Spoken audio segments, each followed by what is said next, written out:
அமெரிக்க Iran போர் முடிவுக்கு வருகிறதா? Trump என்ன கூறியிருக்கிறார்? ஈரானின் பதில் என்ன? ஈரானின் புதிய ஆயுதம் என்ன? அதன் தாக்கம் என்ன? பார்க்கலாம் இந்த வீடியோவில்.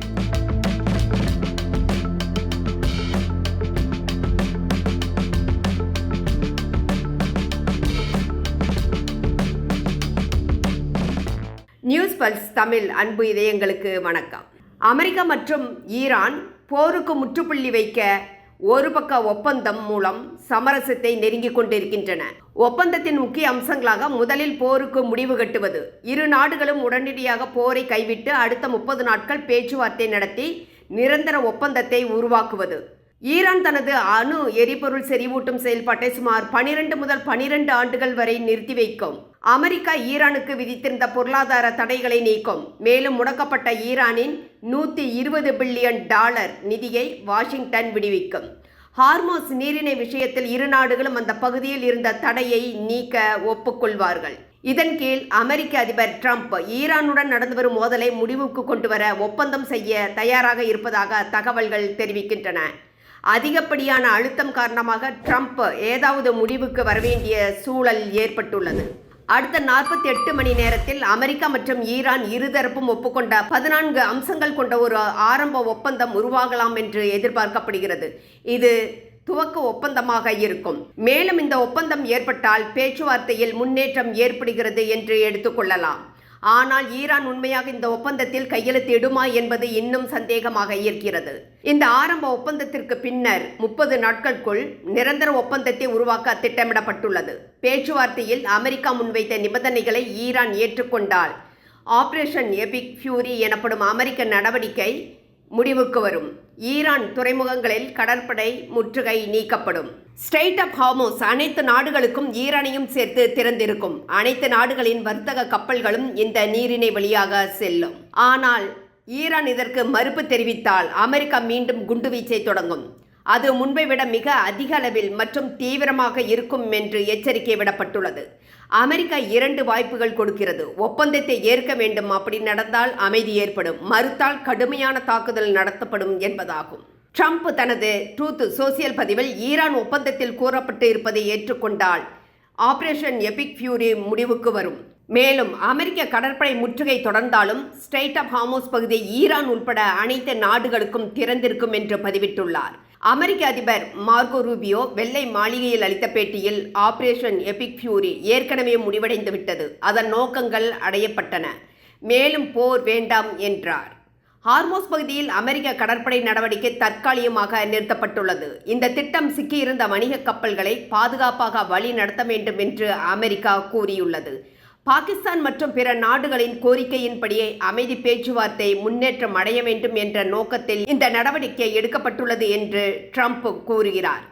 அமெரிக்க அதிபர் ட்ரம்ப் கடந்த சில வாரங்களாக ஈரானை சார்ந்த தனது திடீர் கொள்கை மாற்றங்களை விளக்கும் போது பாகிஸ்தானின் கோரிக்கையின் பேரில் என்பதை பயன்படுத்தி வருகிறார். தொடர்ந்து பாகிஸ்தானை விடாமல் பிடித்து வருகிறார். அதாவது ஒவ்வொரு முறையும் ஈரான் விஷயத்தில் ட்ரம்ப் பின்வாங்கும் போது பாகிஸ்தானை ஒரு காரணமாக பயன்படுத்துகிறார். இதற்கு முன்பாக ஏப்ரல் 8ஆம் தேதி ட்ரம்ப் ஈரானுடன் நடந்த மோதலில் 2 வார தற்காலிக அமைதியை பாகிஸ்தானின் கோரிக்கையின் பேரில் அறிவித்தார். பின்னர் பாகிஸ்தான் இராணுவ தலைவர் அசிம் முனீர் மற்றும் பிரதமரின் வேண்டுகோளின் பேரில் அமைதியை நீடிக்கிறேன் என்றார். இப்போது ஹார்மோஸ் நீரிணையில் கப்பல்களை வழிநடத்தும் முயற்சியை நிறுத்தியதற்கும் மீண்டும் பாகிஸ்தான் மற்றும் மற்ற நாடுகள் என்று கூறுகிறார். ஆனால் உண்மையில் ஹார்மோஸ் வழியாக வெறும் 2 கப்பல்கள் மட்டுமே சென்றுள்ளன. அதற்கு பிறகு ட்ரம்ப் தனது முடிவை மாற்றிக்கொண்டுள்ளார். இதற்கு காரணம் உள்நாட்டு அழுத்தம் என்று கருதப்படுகிறது. உண்மை நிலவரம் என்னவென்றால் ஈரான் துறைமுகங்களுக்கு எதிரான கடற்படை தடை இன்னும் தொடர்கிறது.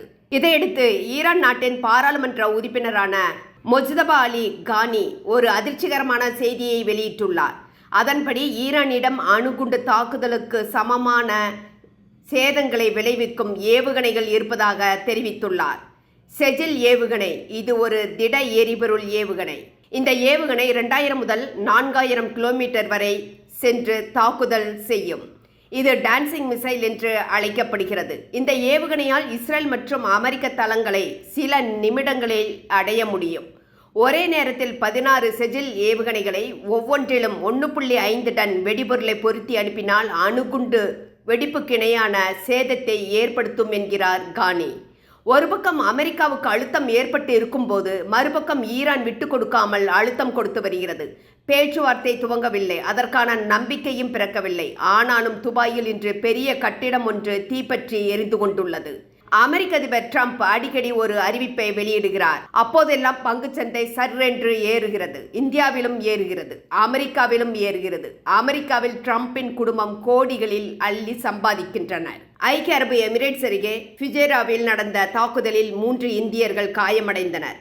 இந்த சம்பவத்திற்கு கடும் எதிர்ப்பை பிரதமர் மோடி பதிவு செய்திருந்தார். அவர் தனது எக்ஸ் பதிவில் ஐக்கிய அரபு எமிரேட்ஸ் மீது தாக்குதல் நடத்தியதில் 3 இந்தியர்களுக்கு காயம் ஏற்பட்டிருப்பதை கடுமையாக கண்டிக்கிறேன். பொதுமக்கள் மற்றும் கட்டமைப்புகள் மீது தாக்குதல் நடத்துவதை ஏற்றுக்கொள்ள முடியாது என்று தெரிவித்திருக்கிறார். ஐக்கிய அரபு எமிரேட்ஸ் உடன் இந்தியா வலுவாக நிற்கிறது. அனைத்து பிரச்சனைகளையும் பேச்சுவார்த்தை மற்றும் தூதரக உறவுகள் மூலம் தீர்க்க வேண்டும்.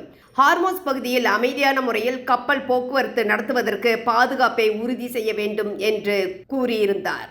இந்த தாக்குதலுக்கு பிறகு வளைகுடா நாடுகள் உயர்பட்ச எச்சரிக்கையில் உள்ளன. தாக்குதல் அல்லது பதிலடி ஏற்படும் என்ற அச்சத்தால் இராணுவம் தயார் நிலையில் உள்ளது. ஐக்கிய அரபு எமிரேட்ஸுக்கு இஸ்ரேல் வான் பாதுகாப்பு அமைப்பான அயன் டோம் அமைத்து கொடுத்துள்ளது. இதனால் ஐக்கிய அரபு எமிரேட்ஸ் மீதான தாக்குதல் பெரிய அளவில் தடுக்கப்பட்டு வருகிறது. மேலும் இஸ்ரேல் தனது இராணுவ வீரர்களையும் ஐக்கிய அரபு எமிரேட்ஸ் நாட்டுக்கு அனுப்பியிருக்கிறது. இரு நாடுகளுக்கும் இடையே பெரிய அளவில் வெளிப்படையாக இல்லாவிட்டாலும் மறைமுக இராணுவ ஒப்புதல் ஏற்பட்டுள்ளது. ஐக்கிய அரபு எமிரேட்ஸ் அதிபரை இந்திய தேசிய பாதுகாப்பு ஆலோசகர் அஜித் தோவல் சமீபத்தில் சந்தித்திருந்தார். இதற்கு பின்னர் பிராந்திய பாதுகாப்பில் மாற்றங்கள் ஏற்பட்டு வருகிறது. இவருக்கு முன்பாக பிரதமர் மோடி இஸ்ரேல் நாட்டுக்கு பயணம் மேற்கொண்டு இருந்தபோது டெல்லி டெல்லவிவ் இடையே இணக்கம் அதிகரித்தது. இது தற்போது ஐக்கிய அரபு எமிரேட்ஸுக்கும் நீடித்துள்ளது. இந்தியா, இஸ்ரேல், ஐக்கிய அரபு எமிரேட்ஸ் ஆகிய 3 நாடுகளும் தற்போது ஒரே குடையின் கீழ் இணைந்துள்ளன. இந்த நிலையில் ஈரானின் அடுத்த நடவடிக்கை என்ன, அமெரிக்கா என்ன செய்ய இருக்கிறது, மத்திய கிழக்கு நாடுகள் என்ன செய்ய உள்ளது என்பது மாற்றமடைந்து கொண்டே இருப்பதால் அடுத்தது என்ன நடக்கும் என்பது கணிக்க முடியாத நிலையில் உள்ளது. நண்பர்களே, உங்களது கருத்துக்களை எங்களுடன் பகிரவும். உங்களது ஆதரவு எங்களுக்கு மிகப்பெரிய ஊக்கமாக இருக்கும். எங்களது யூடியூப் சேனலை சப்ஸ்கிரைப் செய்யவும், லைக் செய்யவும், ஷேர் செய்யவும். நன்றி.